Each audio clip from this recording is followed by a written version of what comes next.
Hey guys, তোমরা কি জানো গাছে কোন সময় একটুও সার দেওয়া যাবে না? জানতে হলে অবশ্যই এই ছোট্ট রিলসটি দেখে যাও। Hello guys, myself Pritam. আজ আমি তোমাদের বলবো গাছে কোন সময় একটুও সার দেওয়া যাবে না।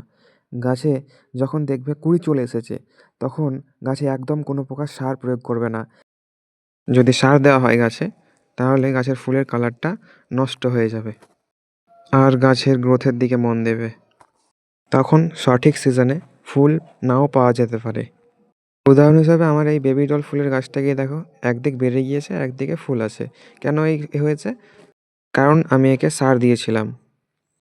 এই ডালিয়া গাছটা এখনো ফুল আসেনি, তাহলে আমি একে সার দেব। আর এই হলিহক গাছটায় দেখো কুড়ি চলে এসেছে, একে আর সার দেওয়া যাবে না।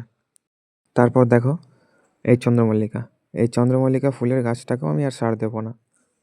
এই কসমসটাকে দেখো, কসমস ফুলের গাছকেও এখন আমি আর সার দিই না, কারণ এখানে কুড়ি চলে এসছে অনেকগুলো, আর ফুল ফুটেও গেছে। এত কুড়ি এসছে, আমি আশাও করিনি যে এত কুড়ি আসবে।